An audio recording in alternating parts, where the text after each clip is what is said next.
Salut à tous, on est ravis de vous retrouver pour une nouvelle émission et une nouvelle présentation de tournoi sur Tennis Break News. Je suis en bonne compagnie avec Rodolphe Gilbert. Salut Rod. Salut Greg. Aujourd'hui, direction le Mexique et le tournoi d'Acapulco. Alors, ce tournoi mexicain fait office un peu d'année préparatif avant les deux Masters d'Indian Wells et de Miami. Ce tournoi a eu plusieurs vies puisqu'il a été sur terre battue. Il a d'abord été sur terre battue à Mexico, avant d'ensuite d'être déplacé à Acapulco. Et puis, il devient en 2014 un tournoi sur dur. Donc, on va s'intéresser aux 8 dernières éditions pour analyser en tout cas les statistiques de ce tournoi. Malgré la concurrence de Dubaï, ce tournoi mexicain a souvent réussi à accueillir les cadors du circuit du fait de sa situation géographique, puisqu'il est proche du coup des États-Unis, mais aussi pour une autre raison, Rod, ce Oui. tournoi. Pourquoi on a beaucoup de bons joueurs là-bas? Parce que c'est le tournoi préféré des joueurs. Voilà. Et que c'est un tournoi qui se joue dans un resort au bord de la plage. Les terrains sont au bord de la plage et qu'il y a un petit esprit de vacances qui souffle sur Acapulco. On se rappelle même d'un Nick Kyrgios qui, avant sa finale, faisait du jet ski. Voilà, donc c'est vrai que c'est un tournoi qui n'est pas du tout monotone dans un très bel endroit, qui est très fermé, très sécurisé et que les joueurs apprécient en général. Et c'est pour ça aussi que le tableau est extrêmement relevé. Et ce, Rod, même si le prize money de Dubaï est bien plus alléchant et attrayant que celui d'Acapulco, puisque le vainqueur à Dubaï touchera plus de 500 000 $ contre à peine 300 000 à peine pour celui d'Acapulco. Et une défaite au premier tour rapporte plus de 20 000 $ à Dubaï et 13 000 à Acapulco. Donc, on peut pas dire qu'ils y vont pour l'argent au Mexique. Ils y vont vraiment pour les conditions de jeu et l'ambiance de ce tournoi. Oui, Euh, après, je dirais que cette semaine, les deux tournois sont très bien parce que oui. Acapulco, c'est un super tournoi, mais Dubaï, c'est pas mal non plus. On note cette semaine donc 5 membres du top 10, une concentration qui se fait d'ailleurs plus pressante depuis 2017. Et malgré tout, dans ce contexte, les invités surprises en demi-finale sont réguliers. On peut penser à Kupfer et Musetti l'an dernier. On peut penser aussi à Nori en 2019, à Donaldson en 2018 ou même à Harrison en 2015. Voilà, pour les têtes de série, ils ont pourtant un bilan tout à fait honorable avec 13 places de finalistes sur 16 possibles, 6 titres, 7 finales, donc c'est quand même beaucoup. Leur bilan, c'est 78% de victoire au premier tour, donc un bilan tout à fait correct. 73% atteignent le deuxième tour et on a quand même 66% de présence dans le dernier carré. Alors, ça laisse quand même une petite place. Voilà, il y a toujours une petite place qui peut se libérer, mais globalement, quand même, les têtes de série répondent présent. Du côté des qualifiés, on a un bilan assez mauvais avec seulement 38% de victoire au premier tour. Harrison en 2015 et Musetti l'an dernier sont les seuls à avoir atteint les demi-finales. Et en quart de finale, on a du Paul, du Fritz et du Nishioka. Enfin, les joueurs mexicains invités attendent toujours de signer une victoire sur ce tournoi. Malgré le soutien volcanique des supporters mexicains, le bilan est de 11 défaites en 11 matchs. Mais peut-être, et on va en reparler tout à l'heure, peut-être que cette année, on aura une première dans ce tournoi. Les conditions de jeu au Princess Mundo Imperial Hotel, elles sont extrêmement lentes. Le rebond est très haut. Et afin d'éviter la chaleur, les matchs sont disputés le soir, voire même au début de la nuit, ce qui donne Voire un très pourcentage, tard, oui, voire voire très très tard. tard dans la nuit, ce qui fait qu'un pourcentage de tie-break par match très bas. Seulement 28% des matchs ont un tie-break. C'est assez bas pour quand même un tournoi sur dur. C'est d'ailleurs l'avant-dernier dans le classement de tous les tournois de la saison. Et le nombre d'outsiders, on en a parlé il y a quelques instants, mais donc il est de 28% de victoires donc depuis 2014 que ce tournoi est sur dur. Bon, voilà, c'est une moyenne correcte, mais vraiment pas très haute. On va attaquer le tableau, Rod, avec ce premier quart de tableau et évidemment en tête de série Daniel Medvedev, avec une info bon, qui n'aura échappé à personne, mais il y a un enjeu pour le Russe cette semaine, Et Rod. oui, la place de numéro un mondial. On rappelle qu'il y a un classement officiel qui est fait tous les lundis.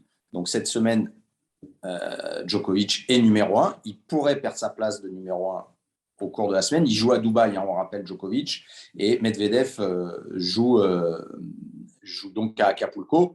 Si Medvedev va au bout, il sera numéro un, quel que soit le résultat de Djokovic. Et puis, il y a un classement live qu'on peut suivre régulièrement tous les jours. Et aujourd'hui, il anticipe en fait la perte de points des joueurs Et Daniil Medvedev, lui, ne va pas perdre de points cette semaine, alors que Djokovic va perdre les 500 points qu'il avait gagnés à Dubaï en 2020.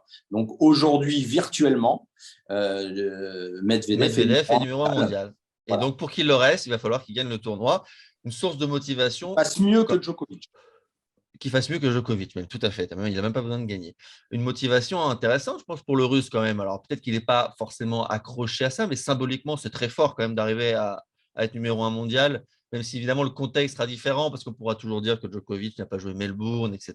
Bon, mais Alors, je rappelle que c'est la deuxième fois qu'il est dans cette position. Il l'avait déjà été avant Madrid, mais dans un autre contexte parce qu'il devait gagner et Madrid et Rome hmm. pour Et on détrôner sait que la Djokovic. terre battue, c'est pas forcément Voilà. la surface Là, russe. là c'est pas du tout la même chose. Là, c'est pas du tout Parce la que même. d'abord, il n'a pas à gagner le tournoi. Il doit faire mieux que le Serbe. Et puis, c'est un seul tournoi dans des conditions de jeu qui vont quand même beaucoup plus lui convenir. Alors justement, on va rentrer dans ce quart de tableau. Est-ce que Medvedev a eu un tableau plutôt à sa mesure? J'ai presque envie de te dire globalement oui quand même, hein. En tout cas sur ses premiers tours, puisqu'il va jouer Benoît Paire pour son entrée en lice. Benoît Paire qui avait été battu par Tsitsipas ici l'an passé. La question c'est est-ce que Medvedev va réussir à se mettre en route après sa finale perdue à Melbourne? Il a coupé 3 semaines. À quel début de tournoi tu t'attends du Russe? Une entrée en matière un peu douce, où tu penses qu'il va frapper fort, avec quand même un profil, bon, Benoît Paire qui peut lui convenir d'entrée, et puis un deuxième tour face à Andorra ou le Mexicain Hernandez.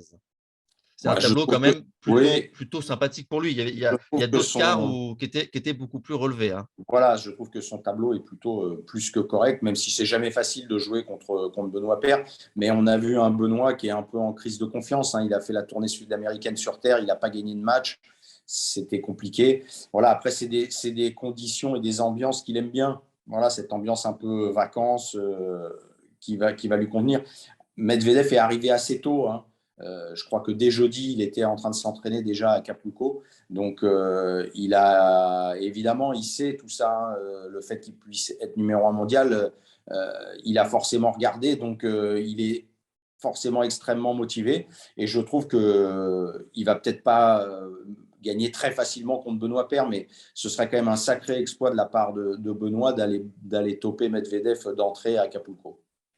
Et pour le deuxième tour, on va s'attarder quelques secondes parce que ça concerne quand même une situation intéressante. C'est Pablo Andujar qui était à Rio, qui enchaîne à Acapulco. Déjà, on peut se demander pourquoi Andujar ne va pas jouer à Santiago. Là, pour le coup, on peut penser que c'est une question d'argent puisque le prize money d'une défaite au premier tour à Acapulco équivaut à un quart de finale à Santiago. Et s'il remporte ce premier tour, il va gagner autant que s'il avait été en demi-finale à Santiago. Donc, je pense que pour l'Espagnol aussi, il y a quand même, ça reste quand même des joueurs professionnels. Il y a aussi de l'argent à aller chercher sur une saison. Et je pense qu'il a Ouais. fait le calcul de se dire, bon, allez, j'ai fait ma préparation sur terre, mais là, j'ai un tournoi à aller jouer. En revanche, c'est un enchaînement très difficile, hein. Rio Acapulco, bon, déjà au-delà du vol, il y a plus de 15 heures de vol. Je ne sais pas si parmi les joueurs que tu as entraînés, je ne sais pas si tu en as qui ont fait ce changement. Peut-être Florence Serra, une année, peut-être qui a enchaîné Amérique du Sud, Mexique, il me semble. C'est difficile donc par rapport au vol et aussi au changement de surface, hein, passer de terre à du dur comme ça, surtout pour Andoire qui n'est pas un spécialiste du dur. Est-ce que tu penses qu'il peut se faire piéger par Hernandez au premier tour? Évidemment, Hernandez qui est un joueur à 22 ans, bon, qui n'a aucune victoire évidemment sur le circuit. Est-ce que l'écart est trop important ou est-ce que ce genre de match, une surprise est toujours possible? Une surprise est toujours possible. Après, Andujar, c'est pas le premier venu. Ça fait quand même longtemps qu'il est sur le circuit. Et il rejoue très bien quand même. Depuis un an, Oui, il rejoue oui. vraiment, vraiment pas mal. On l'a vu notamment à Rio. Il avait quand même un très, très bon niveau. Alors, tu sais aussi pourquoi il a choisi Acapulco. D'abord parce que c'est plus prestigieux, que le tournoi est mieux doté et qu'on s'inscrit 6 semaines avant. Donc, il ne savait pas non plus qu'il allait Eh oui. bien jouer à Rio. Il était quand même pas dans les meilleurs en termes de classement en tout cas. Et puis, il y a un autre élément aussi, c'est qu'aller jouer à Santiago, il y a quelques joueurs qui ne sont pas ravis d'y aller parce que c'est en altitude et que c'est très très difficile de jouer Très là-bas. difficile Donc, d'accès même c'est aussi. des Ouais. conditions de jeu qui peuvent peut-être vous faire perdre un peu votre confiance, votre tennis. en sachant que derrière, va falloir aller à Indian Wells, où là, on va redescendre avec des conditions qui seront plutôt lentes et sèches. Ouais, Donc, ouais. c'est vrai que d'aller jouer à Acapulco, c'est aussi un bon C'est une choix, bonne préparation. mais évidemment, il se retrouve dans une situation en Doura où il faut faire cette transition. Il n'a pas tant de temps que ça pour le faire. Malgré tout, voilà, il a le joueur le moins bien classé du tableau. S'il n'arrive pas à passer, il pourra s'en prendre qu'à lui-même, quoi. Voilà. Moi, je le vois possible se faire accrocher par Hernandez parce que c'est pas évident. Il peut peut-être même perdre une manche. De là à perdre le match, c'est quand même, pour un joueur aussi expérimenté, ce serait quand même une sacrée contre-performance pour lui. Si Medvedev passe ce piège Benoît Paire au premier tour, en quart, un gros match l'attend, possiblement un gros match contre soit Manarino, soit Taylor Fritz. Il y aura éventuellement aussi Nishioka ou Lopez, on va en parler juste après. Un Manarino en grande forme, mais qui n'a jamais brillé à Acapulco avec 4 défaites au premier tour et 4 défaites au deuxième tour en 8 participations. Alors certes, il avait battu Fritz ici en 2017, ici à Acapulco évidemment, mais l'Américain depuis 2017 a pris une toute autre dimension, surtout ces derniers mois. Il est désormais dans le top 20 mondial. Est-ce que tactiquement, le jeu du Français peut gêner Fritz? Il a quand même une grosse cote, hein, Manarino. Il est outsider, il a une cote proche de 3. Fritz qui avait fait finale en 2020, ici battu par Nadal, qui avait aussi atteint une demi, et la finale à Los Cabos, au Mexique, dans des conditions à peu près similaires d'Acapulco. Donc Fritz aime le Mexique. Comment tu vois ce match, toi? Non, mais je trouve que c'est vrai qu'Adrian, il a retrouvé de la confiance, il a regagné des bons matchs. Après, je trouve que Fritz a vraiment passé un cap. Voilà. Il est solidement installé dans les 20 premiers. Hein, il est presque, je crois qu'il doit être 16e cette semaine. Tout à fait. Euh, il s'est même proche d'être dans le top 15. Euh, et voilà, je pense qu'aussi avec le style de jeu d'Adrian, oui, il fait souvent déjouer les adversaires. Mais contre un joueur comme Fritz qui propose quand même beaucoup de choses. C'est-à-dire que c'est un grand, il sert très bien, mais il est aussi capable de percuter en coup droit, il est capable de tenir la balle, et il a une capacité d'accélération qui font, à mon avis, ça va pas être un match simple pour Adrian Manarino. Et moi, je pense que Fritz, s'il se blesse pas, il va faire une bonne saison. Et derrière, Fritz, s'il passe l'étape Manarino, il jouerait Nishioka ou Lopez, l'Espagnol qui commence vraiment à tirer la langue. Il reste sur 11 défaites consécutives sur le circuit ATP sur dur. Ça fait plus d'un an qu'il n'a pas gagné. C'était à Melbourne en 2021. Comment tu vois ce match face à Nishioka? Nishioka qui devrait partir favori de ce match. Pas évident pour Lopez. Et Non, Nishioka, non, s'il passe, un beau match à venir contre Fritz, pour le coup. Une belle il est, opposition de style. il est invité, Feliciano Lopez, hein, il a reçu une Tout à invitation pour fait. ce tournoi qu'il a dû jouer un nombre de fois incalculable, puisque ça fait une bonne vingtaine d'années, même plus qu'il est sur le circuit. C'est vrai qu'il est en grande difficulté et il aura un Nishioka qui va lui faire jouer beaucoup de coups, qui est un contreur, qui va vite avec les jambes. Donc, s'il était amené à passer, ce que je ne pense pas, ce serait une belle perf pour lui. Voilà. Après, Nishioka n'est pas dans une dynamique super positive non plus. Hein. Il a pas, Non, ça non, fait un non. petit moment qu'il n'a pas très bien joué. Donc, Alors, il avait bien joué en indoor, comme il a fait 2 tournois indoor qui étaient pas mal en challenger. Après, il s'est blessé. Donc, du coup, il n'a pas pu vraiment bien jouer à Dallas. Mais là, il ouais, sort mais des je dirais que qualifs. pour un joueur de son calibre, bien joué en challenger, bon, c'est pas Oui, oui, non oui, c'est plus. presque normal. Oui, Voilà, oui. il nous a habitués quand même Ah, à beaucoup couper mieux. quelques têtes sur le circuit. Et là, ça fait quand même un petit moment qu'il a un peu moins bien joué. Malgré tout, pour moi, il sera quand même favori face à Lopez. Est-ce que c'est un style de jeu qui peut gêner Fritz éventuellement au deuxième tour, à l'inverse d'un Manarino qui, lui, en revanche, pourrait tout à fait bien jouer contre Nishioka? Euh, on, on va comme, enfin, pour moi, on va dire, ils n'ont pas exactement le même jeu, mais c'est des gauchers, hein, Manarino. Et de toute façon, Oui. il a que des Non, mais gauchers. Hein. Manarino, je pense qu'à Voilà. mon avis, Il a que des gauchers. Mais autant Feliciano Lopez, c'est un autre registre que Nishioka. Mais Nishioka, ça se ressemble un petit peu quand même avec Manarino. Donc, si Fritz passe Manarino, je ne le vois pas non plus être battu par le japonais. ok. Donc, dans ce quart, on s'attend à un Medvedev-Fritz pour une place en demi-finale. Et si tu dois choisir, est-ce que faut penser aussi à la pression éventuellement. En quart, si Medvedev il doit gagner pour gagner sa place de numéro un, pour peu que parce que Dubaï ça joue avant, donc Djoko aura peut-être déjà gagné son quart. Le fait que Dubaï se joue avant aussi, est-ce que Medvedev va tout le temps jouer après Djoko? Bon, sur ces 2 premiers tours, ça devrait aller, mais est-ce que ce quart contre Fritz, c'est pas un match qui vaudra le tour et qui peut offrir une surprise? Ce sera un match piégeux pour lui, c'est vrai. Après, en étant pas tout à fait objectif, l'histoire est trop belle, elle va bien finir par arriver quand même. C'est ce que je me dis. Je me dis que Medvedev, il va aller au bout, quoi. Voilà, parce qu'il faut écrire l'histoire, il faut qu'il soit numéro un mondial. Donc, même s'il y a la pression, il y a pas pour moi, il n'y a pas plus de pression que quand il est en finale d'un grand chelem. Et il a déjà supporté cette pression-là. Donc, malgré tout, je le vois quand même passer face à Fritz. Ouais. OK. Alors, on accélère un petit peu. On a été long là sur ce premier quart qui était intéressant avec Medvedev. On attaque le deuxième, je veux dire qui est tout aussi intéressant avec Raphaël Nadal, évidemment l'attraction de ce tournoi. Dans un quart de tableau très, très, très relevé. Peut-être qu'on sera un petit peu plus long sur ce quart pour ensuite aller un peu plus vite dans les 2 derniers, mais un quart incroyable pour Nadal. Vainqueur ici en 2020, battu par Kyrgios en 2019 et battu aussi par Courret en finale en 2017. Donc un Nadal qui aime ses conditions de jeu, qui a la chance, entre guillemets, de ne pas tomber contre Opelka, qui a déclaré forfait, mais qui va plutôt récupérer Kudla.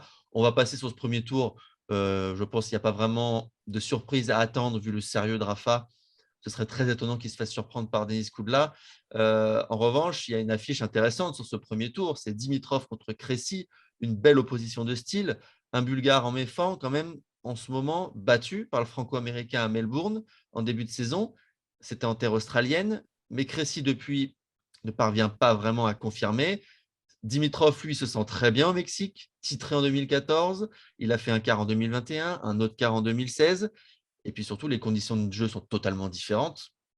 Comment tu vois ce match-up entre Dimitrov et Crécy? Dimitrov part favori à 1,75, Crécy 2,05. D'abord, tout est possible, hein. Il nous a habitués dans le mauvais sens aussi, Dimitrov, à être souvent décevant. Mais comme tu l'as dit, c'est un tournoi qui lui a bien réussi. Et à un moment, il fait ça depuis un bon moment. Il fait des mauvais résultats, puis tout d'un coup, il se réveille. Sur un Moi, tournoi qui sent bien, il y va. Ouais. oui, voilà, où il a dû arriver quand même un peu à l'avance pour se préparer. Et face à un Crécy qui est un peu moins bien, qui a très bien joué au début d'année, mais qui, c'est vrai, depuis, a été pas mal en difficulté. Donc, avec les conditions de jeu d'Acapulco, je me dis que voilà, Dimitrov va passer, va se réveiller. Le profil type pour battre un joueur comme Crécy, évidemment, c'est être très bon en passing. C'est la clé pour contrer un joueur qui monte quasiment à chaque point au filet. C'est d'ailleurs le seul sur le circuit qui fait ça encore aujourd'hui. Est-ce que Dimitrov a techniquement le jeu pour ça? Alors, c'est vrai qu'il s'est fait surprendre à Melbourne, mais on a quand même envie de penser que Dimitrov en passing, que ce soit revers ou coup droit, est-ce que tu penses qu'il peut cette fois inverser la tendance? Oui, il sait tout faire, hein. Dimitrov, c'est un joueur qui est extrêmement complet.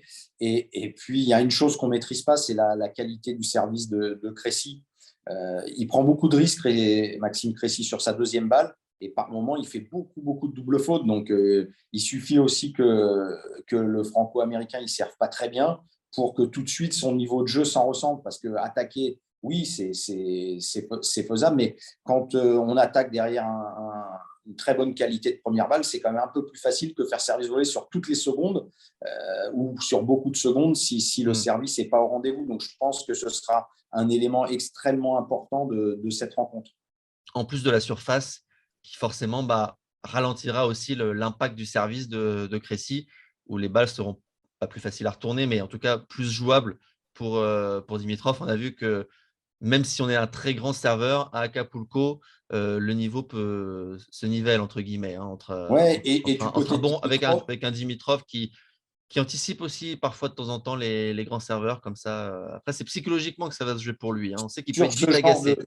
sur ce genre de joueur, il y a aussi un élément qui sera prépondérant pour Dimitrov, c'est l'enchaînement retour passing. Voilà, Mm. il lit plutôt bien les trajectoires et qu'il est dedans et qu'il arrive à retourner fréquemment et à aligner quelques bons passings, Il prendra ça confiance. va le libérer aussi. Et après, sur son service, il pourra un peu plus diriger le jeu.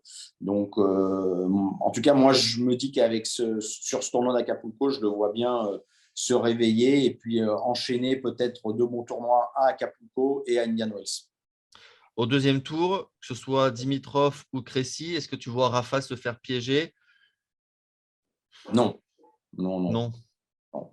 Le danger pour lui, pour moi, était vraiment d'affronter Opelka au premier tour parce que ce genre de profil de jeu lui plaît pas trop. Il n'y a pas d'échange.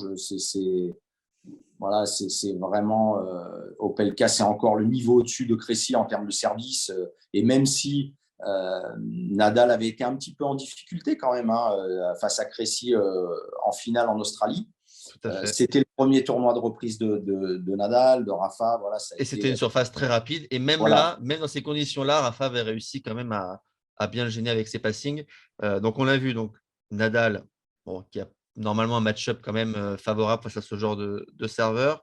Et face à Dimitrov, là, c'est 14-1 en carrière dans les confrontations et un 6-3, 6-2 ici à Acapulco. C'était en demi-finale de mémoire. Voilà, en demi-finale en 2020.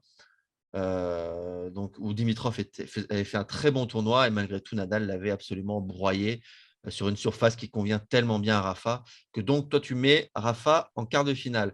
Et bien, Oui. en quart de finale, il y aura du lourd aussi pour l'Espagnol parce qu'il y a dans cette partie basse de tableau, on a du Berrettini contre Tommy Paul, une transition terre battue dure, jamais évidente, surtout pour l'Italien qui avait fait une pause depuis Melbourne, qui est arrivé directement à Rio, qui n'a pas fait un très, très grand tournoi. Alors, il faut dire que ce n'était pas non plus évident avec les matchs coupés, la pluie, tout ça. Il tombe sur un bon Alcaraz. Mais Berrettini partira évidemment favori. Enfin, évidemment, peut-être pas si évidemment que ça, parce que la cote est quand même très, très large pour Berrettini, qui est à 1,35 et Paul est à plus de 3. Euh, Ça Rod, peut être la toi, surprise parce que Tommy Paul, il était en... Ouais. tu as toujours eu un petit faible pour Tommy Paul, que tu suis depuis de nombreuses années. Est-ce qu'il a les armes pour contrer la puissance de l'Italien sur une surface plutôt lente? Alors, Paul, attention, parce qu'il a joué cette semaine à Delray Il Beach. était en demi. Il a été en demi, mais il a été totalement absent de sa demi. Alors, je ne sais pas si c'est un problème physique ou quoi, mais il est passé complètement à travers contre Cameron Norrie. Euh, mais il ne faut pas oublier que Tommy Paul, il a battu Zverev ici quand même en 2020. Non, Donc, mais c'est un très bon joueur et depuis 3 4 mois, il a vraiment changé aussi de dimension. Il a gagné à Stockholm, par exemple. Il gagne quand même pas mal de matchs. C'est un joueur qui est extrêmement dangereux. Euh, Après, c'est un match piégeux pour Berrettini que j'ai vraiment pas trouvé en grande forme non, à Rio. Je ne trouvais pas non, qu'il non, jouait très bien. Il faisait pas non. mal de fautes, notamment en revers. Il avait du mal à tenir la balle. Euh, il avait déjà eu un premier tour pas facile. Il était passé en Contre 3-7 Montero, ouais, c'était contre limite déjà. Montero. Après, bon, il aura quand même eu 2 3 jours pour s'entraîner. Il y a le Pas tant que, décalage. non, pas tant que ça, parce qu'il a joué samedi. Il ne faut pas oublier qu'il a joué samedi à Rio assez tard. Derrière, il y a quand même 15 heures de vol.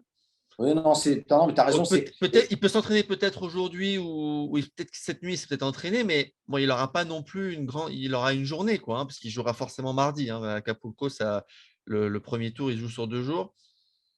Ouais, après, ça va pas être facile, mais je pense qu'il peut quand même passer. Voilà, parce que les conditions vont bien quand même lui convenir. Oui, Voilà. du coup, il aura le temps de. Ouais, et puis il s'appuie quand même sur ce service qui le protège.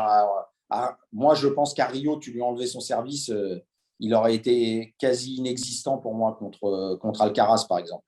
Hmm. Voilà, ce service lui permet de tenir. Il sera encore plus efficace à Acapulco, avec aussi peut-être l'envie de refaire un bon tournoi. Voilà, donc je le vois malgré tout passer, mais il peut lâcher une manche. Oui, ça c'est clair. Ça c'est clair parce que Tommy Paul, c'est pas un cadeau pour commencer, quoi. Voilà, il y avait des joueurs quand même un peu plus sympas à jouer et un peu plus confortables. En tout cas, Berrettini, si on peut dire que c'est un joueur très sérieux qui perd rarement au premier tour. Ça ne lui a pu arriver depuis Pékin en 2019. sur dur.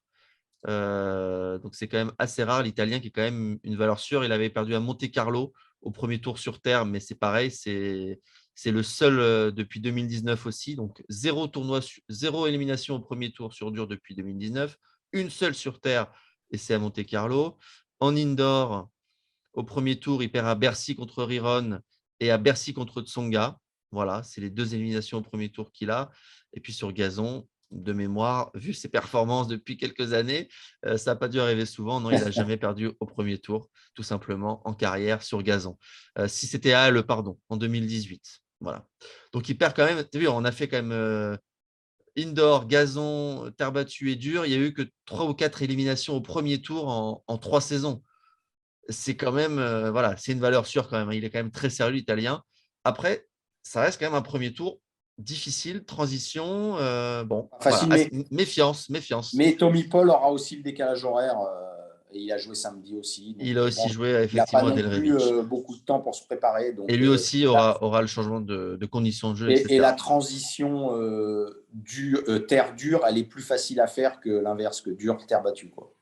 Alors, Donc, si Berrettini passe ce tour, on peut avoir un deuxième tour incroyable, explosif, magnifique. Donc j'en salive déjà contre Sébastien Corda, qui part évidemment favori au premier tour contre Lajovic. Ça serait un magnifique deuxième tour. L'Américain doit avant cela battre Dusan Lajovic.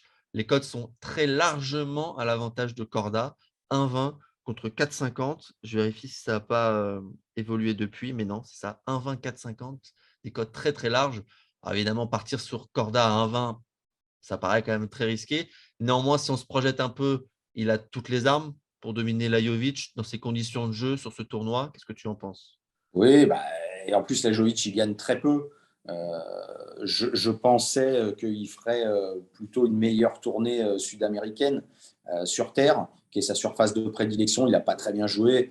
Là, il arrive donc forcément pas en grande confiance et il va jouer un Corda qui est un très bon joueur sur cette surface. Donc oui, c'est logique que l'Américain soit favori. Après, le jouer à 1,20, bah, c'est toujours des cotes qui sont très basses. Euh, Surtout que de temps en temps, quand même, il passe quand même au travers, hein, Corda, et on l'a vu Oui, notamment la semaine dernière, hein, il n'a pas quand même contre Nori. été, ouais, il n'a pas été très brillant. Alors Nori, certes, hein, c'est Non, mais il n'a pas un été brillant, joueur. surtout au service, hein, parce que là, ça a été quand même une.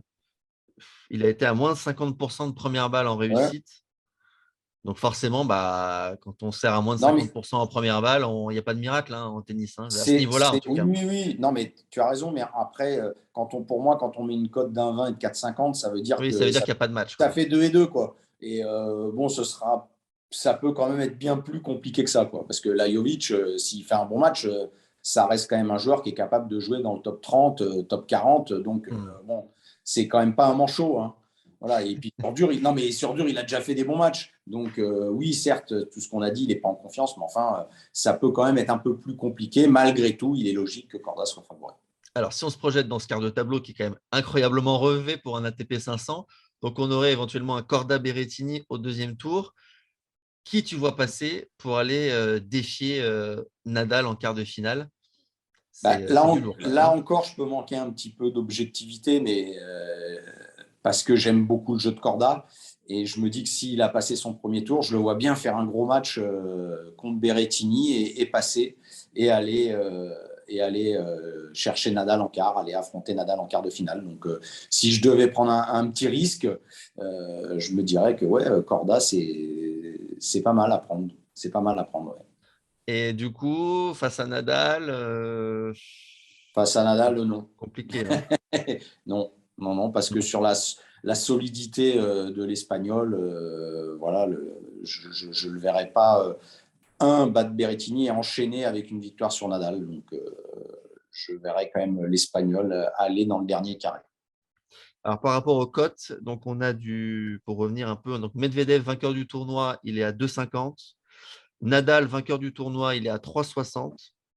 Et après, par rapport aux joueurs qu'on a cités, on a du Berrettini qui est à 19, Fritz qui est à 30 et Korda qui est à 38. Voilà. Parmi les joueurs cités, Dimitrov, il est à 50, mais forcément, vu qu'il doit battre Nadal, sa cote est forcément très élevée. On a un Tommy Paul qui est à 65, Lui aussi, il a un gros parcours pour aller gagner le titre. Crécy est à 80. Voilà, pour faire un peu les joueurs dont on a parlé. Mais donc Berrettini est quand même assez loin du duo Nadal-Medvedev. Et entre Berrettini et Nadal-Medvedev, on a deux joueurs dont on va parler maintenant qui concernent les quarts 3 et les quarts 4. On va commencer par Tsitsipas, tête de série dans ce troisième quart, avec une hiérarchie qui semble se dessiner assez facilement dans ce quart de tableau. Le grec qui a eu un tirage beaucoup plus facile que l'espagnol. Tsitsipas finaliste l'an passé, il va affronter Djere au premier tour, un Serbe en perdition en ce moment, et d'autant plus qu'il est à 25% de victoire en carrière sur dur. Je pense qu'on peut passer ce match. Est-ce que tu vois le Serbe créer une surprise? Alors, on pourra Non, toujours non. dire que Tsitsipas n'est pas au top, on l'a vu à Marseille, etc. Mais est-ce que justement à Marseille, il n'avait pas déjà un peu en tête de se préparer au mieux pour Acapulco et sur cette tournée américaine, sachant qu'il avait une finale à défendre, qu'il avait peut-être de grosses ambitions à Indian Wells et à Miami, et que finalement, aller loin à Marseille avec en plus un match face à Auger qu'il attendait, qu'il attendait, donc peut-être beaucoup d'énergie puisée et risquer de moins bien se préparer. Bon, voilà, on ne l'a pas senti très concerné, en tout cas, à Marseille face à Safiuline. Mais est-ce qu'il faut l'interpréter et est-ce qu'il ne faut pas se dire, bon, Marseille, c'est du passé, maintenant, le grec, il est prêt à attaquer la tournée sur dur maintenant, Oui, avec des en conditions de jeu extérieur. qui préfère voilà, jouer dehors. Je pense qu'il préfère jouer dehors qu'en indoor. Et il a un premier tour, je ne vais pas dire de rêve, mais Djere, autant sur terre, il est toujours capable d'aller produire vraiment un très bon tennis. Il aurait fallu avoir un peu plus de mesures, autant sur dur, ce serait une contre-performance, mais incroyable hein, de Incroyable, Tsitsipas d'être battu par incroyable. Djere, surtout en ce moment, Bon, avec un Djere d'ailleurs, qui gagne même sur terre, pas tant que ça. Donc, c'est ça. Bon, voilà. les cotes, elles sont logiques. Il est à 1,07 et géré à 8,50. Donc, ça, c'est logique. Au deuxième tour, le grec aura normalement un match un peu plus compliqué si Sonego parvient à se défaire du qualifié Wolf. Mais si Sonego passe, parce que lui aussi, il n'est pas en grande forme, bon, Il y a eu du mieux, hein, un peu Sonego, sur terre, il a quand même un peu mieux joué. un peu mieux. Mais attention, parce que Sonego, c'est sur dur, c'est que 45% de victoire seulement et 6 défaites en 6 matchs contre le top 20 sur dur en extérieur. Donc Sonego, il y a du mieux, il est capable de faire quelques coups, c'est un joueur très talentueux, etc. Mais je n'ai pas encore l'impression pour moi qu'il ait franchi ce palier, en tout cas sur dur. Sur terre, on l'a vu qu'il a fait des gros matchs. Est-ce que tu penses déjà qu'il peut se faire piéger par Wolf? oui, oui, il peut se faire Oui, piéger par Wolf parce qu'il joue pas mal, hein, cet Américain, qu'on avait déjà vu, je qui a crois. sorti Seppi et Anderson en qualif, donc Ouais. deux belles perfs quand Non, même, non, deux non, joueurs difficiles. c'est pas un match facile, c'est un typique joueur de dur, Wolf, et il risque de pas s'amuser. Donc, il pourrait très bien se faire piéger. Alors, évidemment, il y a le classement, il y a beaucoup d'écart hein, au classement, et il est favori Sonego, et c'est logique, mais en termes de niveau, c'est pas sûr qu'il soit devant tant que ça. Donc, il peut se faire, il peut se faire piéger, et deux, je le vois pas battre Tsitsipas derrière. Voilà. Ok, donc Bon, on aurait un sur Tsitsipas cette en surface. quart. Oui, non, mais c'est logique. Et Voilà. qui pourrait rejoindre Tsitsipas en quart? Là, on aurait un challenger quand même assez sérieux. Alors peut-être Carreno, qui n'a jamais joué à Acapulco, mais qui a, à mes yeux, les armes pour bien figurer sur ce type de surface dure lente. Tu en penses quoi de Carreno sur Bah, ce je pense qu'il fait partie de ces Espagnols qui jouent mieux sur dur. Voilà. C'est sa meilleure surface, le dur dehors. C'est là où il a le mieux joué, c'est là où en tournoi il a été le plus loin. Mais Même si attention, est-ce qu'il est encore meilleur sur un dur lent ou sur des ah oui, durs rapides? Il est encore non, meilleur il est sur un dur lent. sur je pense que c'est les conditions de jeu sur dur dehors et notamment lent, il est très très fort. Voilà, c'est comme Bautista Agut. Voilà, c'est des joueurs qui jouent. Ils savent jouer sur terre parce que tous les Espagnols ont quand même été élevés sur terre et qui savent jouer sur cette surface, mais ils jouent mieux sur dur. Donc, il est jamais facile à manœuvrer. La preuve, il a quand même, je crois, deux demi sur dur en Grand Chelem. Tout à Donc, fait. c'est quand même pas rien. Et on voit qu'il a quand même souvent fait sur cette surface des gros matchs, même face à des top joueurs. Est-ce que tu le disais en antenne avant l'émission que attention à Oscar Hauteux. Attention sur ce premier tour. C'est pas facile, ouais, parce que Hauteux, c'est un grand gabarit qui sert bien, qui a des frappes sèches. Donc, potentiellement, un jeu qui peut embêter Carreno Busta. Bah, en Voilà. tout cas, les cotes, elles vont un peu dans ton sens, puisqu'on n'est pas du tout dans la même proportion qu'avec Sonego ou Tsitsipas tout à l'heure. Il est autour de 1,40 l'Espagnol et Otto autour de 3. Donc, on voit que le match-up, bon, voilà, on se méfie quand même un peu de l'Allemand et on n'offre pas une cote très, très, très, très large pour Carreno. Malgré tout, C'est est-ce que le sûr, c'est sur sérieux la durée d'Espagnol… que c'est sur la durée qu'il est difficile Carreno parce que c'est un gars qui est très accrocheur, qui fait jouer beaucoup de coups, mais c'est des profils où quand il a un joueur en face qui lui rentre dedans, qui sert bien, bah, où il aime moins ça. Voilà, Il est il est moins ça. moins On à l'a vu l'aise. effectivement, Carreno qui est souvent en difficulté face aux grands serveurs. S'il passe cet écueil hauteux, il pourrait retrouver Carreno ensuite soit John Millman, soit Marcos Riron. C'est la revanche ils se sont joués, ces messieurs, à Delrevic, il me semble. Ouais. C'est la revanche d'Delrevic. Millman battu par Opelka en demi-finale d'Delrevic. Millman qui est sur une bonne séquence là, hein, qui fait quand même beaucoup de bons matchs. Et Riron, qui lui aussi devient un bon joueur, mais lui, c'est une séquence qui dure depuis plus longtemps, depuis la fin de saison dernière. Il a beaucoup progressé, l'Américain. Il est clairement à son meilleur niveau aujourd'hui. Tu en penses quoi? Est-ce qu'il peut prendre sa revanche face à Millman? C'est un beau match, hein, c'est une belle revanche, hein, ce Ouais, match. tout à fait. Je pense qu'il peut le faire. Euh, Ça va être pour moi un match qui va être très serré. Voilà. Je le vois bien. Je vois bien un match très très serré, très très difficile. Et j'aurais envie de dire que oui, Riron va prendre sa revanche. Donc voilà, si je Très dois bien. prendre. C'est un petit Un petit risque quand même. risque. Parce que, oui, c'est un petit risque. C'est un petit risque. Je vais Ce- regarder les cotes. Eh ben, il est favori, donc c'est pas tant risque que ça, toi. Les books sont d'accord avec toi. Et Ah le ouais, ouais. favori est à 1,80 et Millman est à 2. Donc ça veut dire qu'un peu Oui, comme toi, ils c'est sont d'accord proche. pour dire que Voilà. c'est Voilà. très proche. Très bien. Et ce duel éventuel entre Rion et Carreno, si Carreno passe, bon, on va dire que la régularité Ni de l'un ni l'autre ne l'Espagnol… battront pour moi Carreno, quoi. D'accord, très bien. Et donc, si on se projette, on a un Tsitsipas Carreno. Là, Ouais. là, il y a match. Là, il y Si a on a match. un Carreno qui, évidemment, a fait 2 bons premiers tours et qui n'est pas en difficulté et qui arrive avec de la confiance, il y a match quand même. Il y a match, il y a match. Et j'ai envie de prendre encore un risque. Voilà, j'ai envie d'être un peu attaquant cette semaine. Et, et je vais dire Carreno. Voilà, je vais dire ce serait la surprise ce serait une des surprises de ce tournoi, un Carreno qui va sortir de Tsitsipas en quart. Parce que franchement, depuis le début de l'année, je ne trouve pas que le Grec joue vraiment bien. Il n'est pas dans une super dynamique. Même s'il a réussi à aller en demi en Australie, je le trouve bien moins en forme qu'il ne l'était il y a un an. Il n'est pas sur la même dynamique qui lui avait valu d'aller jusqu'à la finale de Roland-Garros. Je le trouve moins bien. Même à Rotterdam, je ne trouvais pas qu'il jouait très bien. Bon, à Marseille, effectivement, il y avait en plus, il semblait avoir un degré de motivation qui n'était pas à son maximum. Euh, je pense que Carreno, qui est toujours si difficile à jouer, peut créer la surprise et aller battre le Grec. Ça, Le Grec ça, fait un bon match, si vraiment il joue très bien, oui, il est potentiellement au-dessus. Mais en ce moment, je ne le trouve pas à son meilleur. Donc, ça serait une vraie surprise puisque Carreno n'a jamais battu Tsitsipas en carrière. ouais, Il faut toujours une première fois, tu vas me dire. exactement. Voilà, il a même jamais pris un set à Tsitsipas. Hein. Et ben, ça 2-0 à va peut-être Barcelone, arriver cette semaine. 2-0 à Dubaï et 3-0 à Roland-Garros.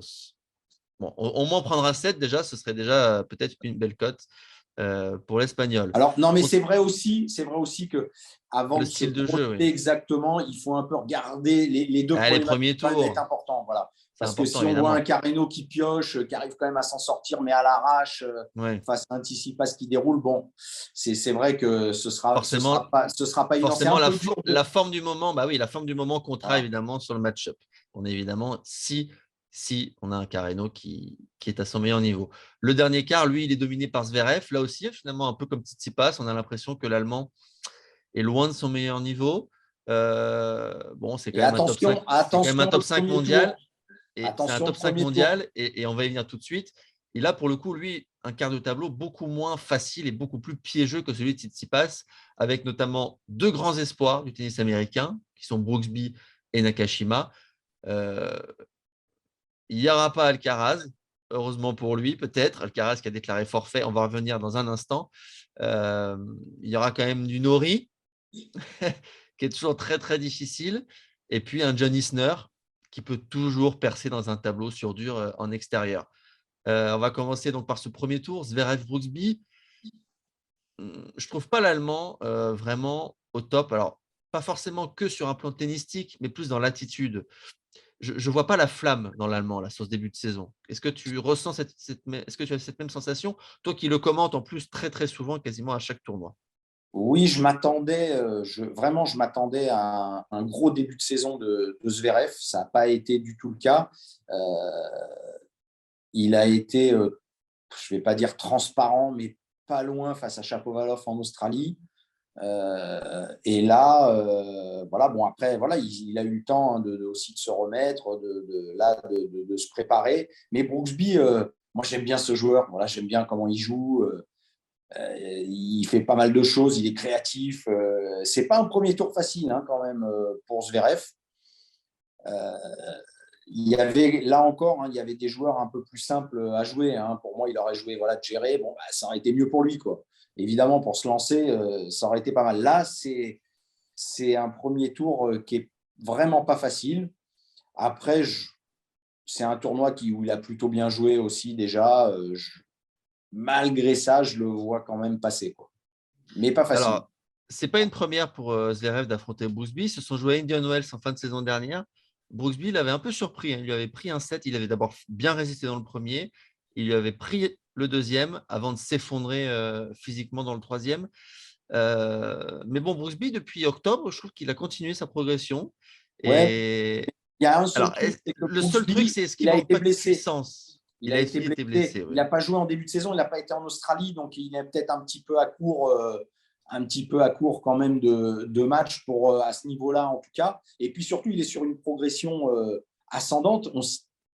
Il n'a pas vraiment beaucoup d'expérience, donc on ne sait pas trop. On ne sait pas trop s'il est capable d'aller dans ce genre de tournoi, d'aller planter un joueur du calibre de Zverev. Mais en tout cas, l'embêter, c'est tout à fait possible, voire peut-être probable. Alors, Zverev, on rappelle, titré, enfin, tenant du titre. Il avait aussi perdu en finale il y a quelques années face à Kyrgios, il me semble, de mémoire. Et puis, il avait aussi fait une demi-finale en 2018, perdu face à Del Potro. Donc, Zverev, lui, pour le coup, il adore ce tournoi. Alors, est-ce que ça peut lui apporter ce surplus de motivation? Il a quand même deux premiers tours qui, au final, sur le papier, certes, ce sont deux jeunes Américains qui ont les dents longues et qui progressent. Mais si Zverev est sérieux, je pense que c'est des matchs où il se dit non, je ne peux pas perdre contre un jeune qui arrive là. Enfin, Ben, j'espère qu'il se dit ça pour lui, mais pour moi, il aura plus de difficultés au premier tour qu'au second. au second, Pas c'est plus à l'aise Nakashima. avec Alors, Nakashima qui a un jeu beaucoup plus franc. beaucoup Voilà, plus franc, donc, mais attention parce que Nakashima, il l'avait fortement bousculé. Alors, c'était l'US Open en 2020. C'est l'année d'ailleurs, je crois, où Zverev va en finale du coup contre Thiem. C'était l'année pendant la pandémie. Il s'était fait bien, bien bousculer dans les deux premiers sets. Il avait gagné 7-5, il avait perdu le deuxième 7-6. Et là aussi, comme face à Brooksby, il avait pris le dessus physiquement pour dominer 6-3, 6-1 les deux dernières manches. Voilà. J'ai envie de dire, sur ces deux premiers tours, si on rejoue ces matchs dans 3-4 ans, bon, j'ai envie de voir où sont Nakashima et Brooksby pour pouvoir. Mais là, je me dis quand même, c'est peut-être encore un peu léger. Il y a du niveau, il y a un gros potentiel chez ces deux jeunes. Mais si on a un Zverev qui est sérieux, il est tellement au-dessus quand il sert bien, quand il retourne bien, quand il bouge bien, que c'est plutôt l'Allemand qui a les clés dans sa raquette, oui, quoi, j'ai envie de oui, dire. ben, il est numéro 3 mondial, il est forcément favori. Évidemment qu'il est favori, Voilà, mais donc après, bon, il se présenterait à Indian Wells s'il était battu avant l'écart, ouais, c'est sûr qu'il y aurait un. Ouais. avec une toute petite confiance hein, quand même. Mm, mm, Donc, mm. bon, je pense que c'est un tournoi qui est quand même important pour lui pour On est vraiment d'accord. pour bien se relancer sur cette saison 2022. On est d'accord. En tout cas, ces deux premiers tours nous en diront beaucoup sur la motivation de l'Allemand et s'il est capable d'élever son niveau, avec possiblement un quart de finale. Alors là, ça va être le coup de poker de notre Rod Gilbert. Toi, en quart de Ouais, finale, dans ce quart de tableau, Nori Altmaier, Verdasco, Isner, tu vois John Isner faire une percée dans le tableau. C'est vrai que pour le coup, bon, il a deux premiers tours à sa mesure, entre guillemets, même si on a vu que Nori était capable de battre des grands serveurs comme Opelka. mais je me dis que Isner a un bon premier tour face à Verdasco. Franchement, je ne le vois pas perdre avec ces conditions de jeu-là. Même si Verdasco a rallumé la Il lumière rejoue mieux. et Ouais, ça ouais, il nous a rejoue. fait vraiment plaisir de le Ouais, revoir à ce niveau en Amérique du Sud.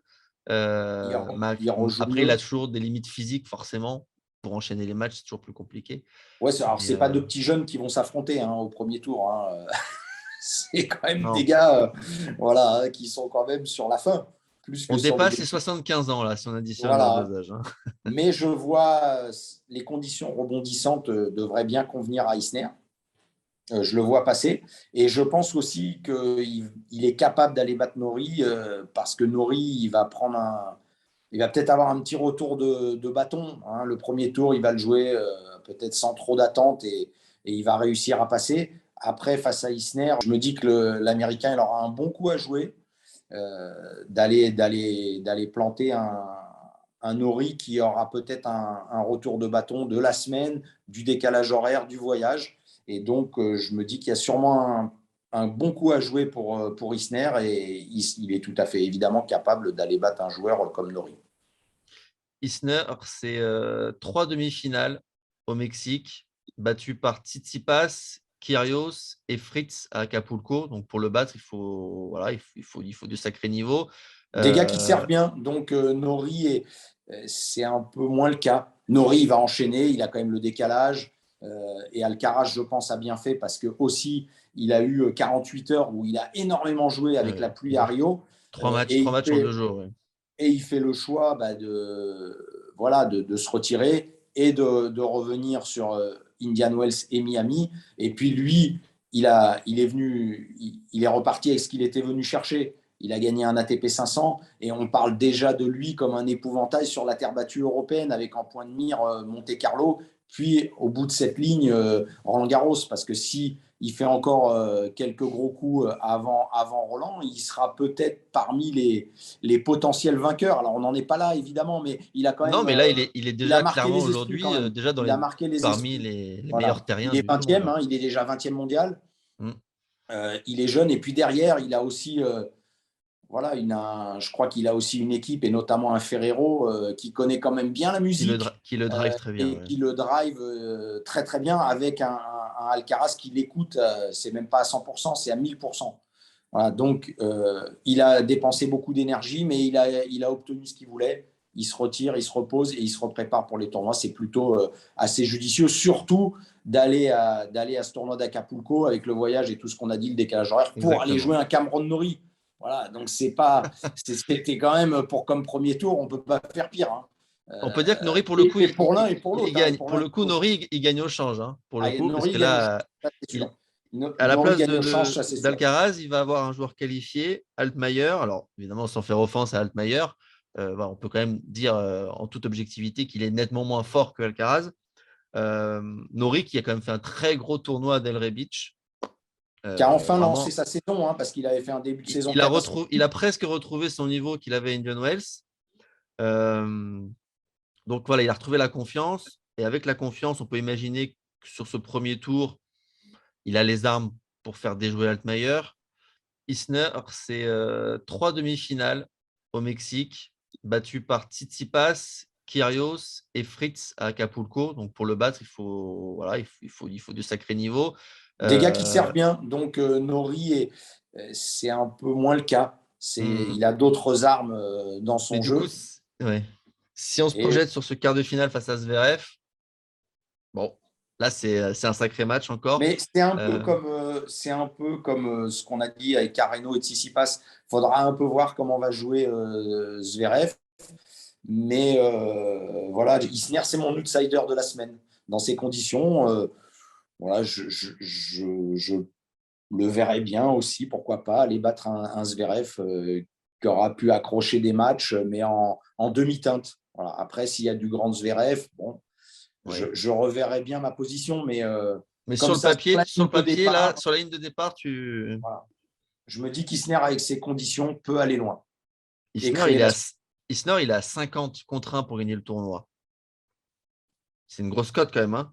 Il est à Oui, la mais parce même que pour cote. moi, il ira pas gagner le tournoi. Parce que de l'autre D'accord. côté, il gagnera Oui. ni contre Medvedev et ni Ni contre contre Nadal. Nadal. Voilà. Ok. C'est ce que je pense, mais on peut se tromper, évidemment.